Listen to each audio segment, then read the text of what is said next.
अगर सूरज फट जाए तो ज़मीन पर क्या होगा?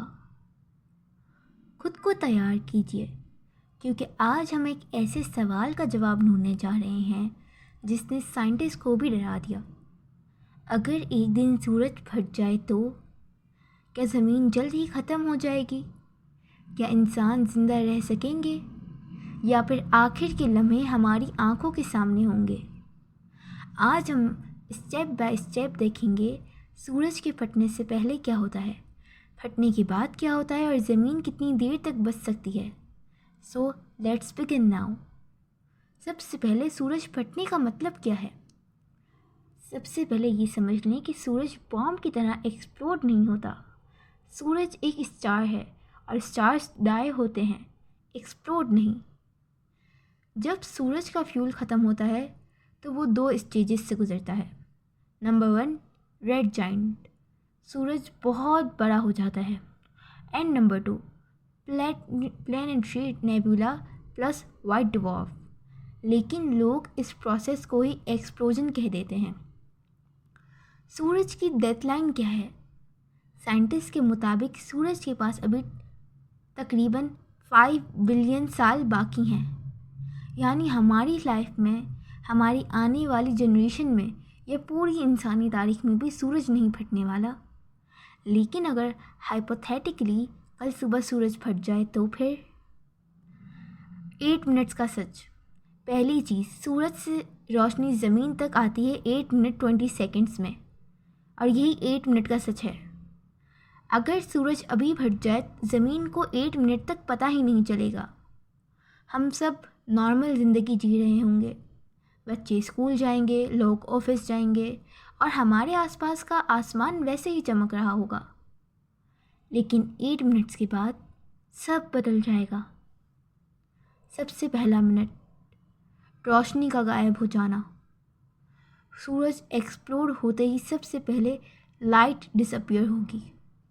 आसमान साथ ही साथ डीप रेड और पर्पल हो जाएगा।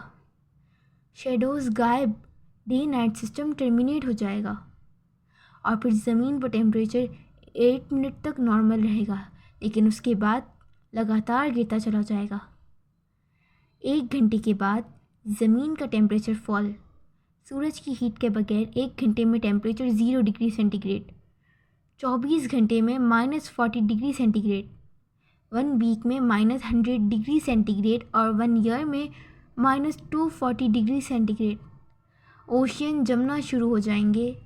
पानी ऊपर से आइस बन जाएगा, फिर अंदर से जमना शुरू हो जाएगा, और इस तरीके से ह्यूमैनिटी के लिए वाटर नहीं बचेगा। और इसका इफ़ेक्ट प्लांट्स, एनिमल्स और ह्यूमंस पर क्या होगा? सूरज के बगैर पहले प्लांट्स मरेंगे, फिर insects, animals and finally humans की बारी आएगी। ज़मीन का 99% लाइफ 1-2 वीक्स में ख़त्म हो जाएगा, और फिर एटमॉस्फेयर कोलैप्स होगा। यानी कि कोल्ड की वजह से एटमॉस्फेयर सॉलिडिफाई हो जाता है, यानी हवा बर्फ़ बनकर ज़मीन पर गिरने लगती है।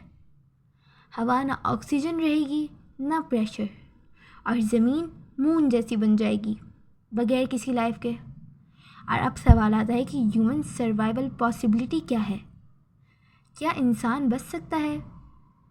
साइंस के मुताबिक मे बी, शायद, अगर हम कुछ स्टेप्स को फॉलो करें, लाइक अंडरग्राउंड सिटीज़ बनाएं, न्यूक्लियर या फिर जियोथर्मल हीट यूज़ करें, आर्टिफिशियल सन क्रिएट करें, या फिर स्पेस स्टेशंस बनाएं, तो इंसानी नस्ल सरवाइव कर सकती है। लेकिन सिर्फ थोड़े लोग, सारी दुनिया नहीं। अब बारी आती है सोलार सिस्टम के दूसरे प्लैनेट्स की। तो सूरज के फटने के बाद Mercury vaporise, Venus blast, Earth freeze, Mars partial freeze, Jupiter and Saturn atmosphere loss, Pluto completely freeze, यानी कि सोलार सिस्टम भी कोलैप्स हो जाएगा। और सूरज का लास्ट टाइम फेस कैसा होगा? यानी कि सूरज एक्सपेंड होगा, फिर कॉन्ट्रैक्ट, आखिरी शेप बनेगी वाइट ड्वार्फ, एक छोटा चमकता हुआ डेड स्टार। और इसका यूनिवर्स पर क्या इम्पैक्ट होगा? सूरज के मरने से यूनिवर्स पर कोई फ़र्क नहीं पड़ेगा। क्योंकि मिलियंस स्टार्स रोज़ मरते हैं, but for earth it's the end. अगर सूरज कभी फट गया तो ज़मीन एक फ्रोज़न ग्रेवयार्ड बन जाएगी। लेकिन खुशी की बात यह है, ये प्रोसेस 5 बिलियन साल दूर है।